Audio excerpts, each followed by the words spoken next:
Yeah, I'll react to that, sure.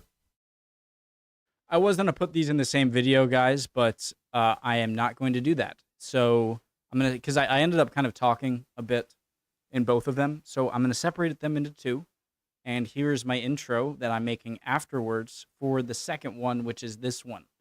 Does that make sense? All right, hope you guys are doing well. Original links, all the things down there. Let's go. Why? Oh my God, why am I playing it? No. Okay, this one. What UK-supplied Storm Shadow could bring to the fight in Ukraine? Is that a missile? It is giving Ukraine the ability to strike far deeper behind Russian front lines than it has been able to date, even with artillery. And I think you've even seen in the news that the HIMARS system that America was gifting was they were giving them the limited range weapon system. I think 50 Ks was the quoted range, or 50 miles. But what you can do with Storm Shadow is you can strike, hundreds of kilometers behind Russian front lines. And of course, the Russian front lines are hundreds of kilometers into Ukraine. So this isn't about striking Russian soil, but it is about striking Russia behind its front lines within Ukrainian boundaries. And the challenge for Russia is that now all of a sudden their rear area, as it's known in military parlance, is now very vulnerable to attack.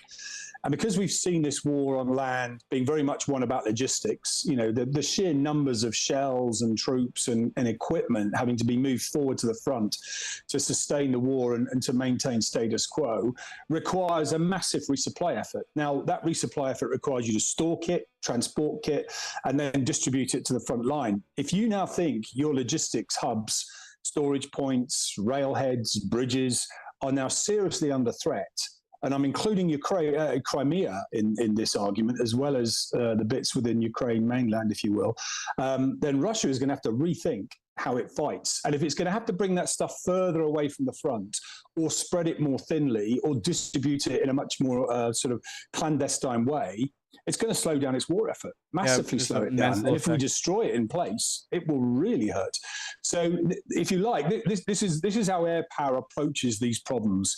It doesn't wait for the enemy to sort of come into a trench in front of you and fight them one-on-one. What you aim to do is destroy it piecemeal at distance, so it can never bring that sort of mass, if you will, to bear. That's what Storm Shadow finally gives Ukraine the ability to do. And if they can do that, then they will really hurt the Russian effort, really hurt it. And the beauty of it is, it almost doesn't matter which aircraft type you put it on in terms of its vulnerability, because of the range of the missile allows you to fire it far enough back from either Russian aircraft or Russian air defense systems. So you can do it with relative immunity, get airborne, get to a safe firing point, fire it into the target area that you're firing it to. The weapon then takes care of everything else because you've pre-programmed. A fighter jet can carry that?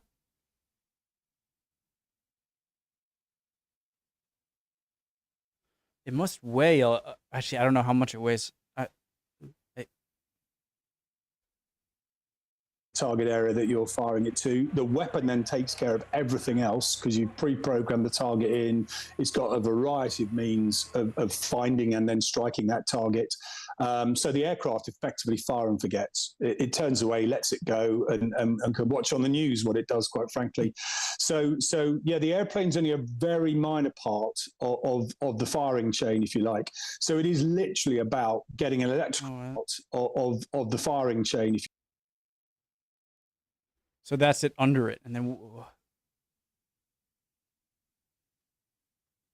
what are these? You like. So it is literally about getting an electrical signal from the. Oh my God. So it's got two of the smaller missiles, and then are these bombs or something? And then it's got the middle.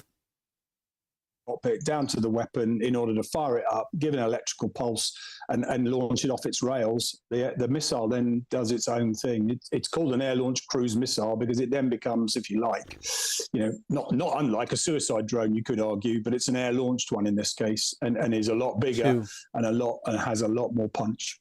And that thing is loaded. In this case, and is a lot. It's bigger and a lot and has a. Look at that. Even the ones on the end are pretty big. That is a loaded. A lot more punch. And the beauty of Storm Shadow is it's mostly effective against large static targets because it's designed to take them out, whatever they may be, whether it's a rail. The beauty of Storm Shadow is it's mostly effective against. Oh my God. It makes it look like it's toilet paper. Against large static targets because it's designed to take them out, whatever they may be, whether it's a railhead, a bridge, a bunker, storage area, whatever it might be. So you can actually pre-plan those targets well ahead of the mission. You program it into the missile, you just let it go, and as long as it knows roughly where it is, it's off and running, sorts itself out from there on in. So I wonder if it needs to be in the air to be launched, or if it can be launched from a boat. Really cool. All right. I almost feel like I should separate those into 2 videos. I'll find out what to do. I'll do one or the other, obviously. Hope you guys are doing well. If you could answer any of my questions, I'd really appreciate it, or just any comments in general. Would love to see them. That's it for me today, but I will upload this tomorrow. Is today Monday? It is Monday, right? Jesus, I'm losing it. Yeah, it's Monday, the 29th. I will put this out tomorrow. Hope you guys are doing well. See you next time. Bye.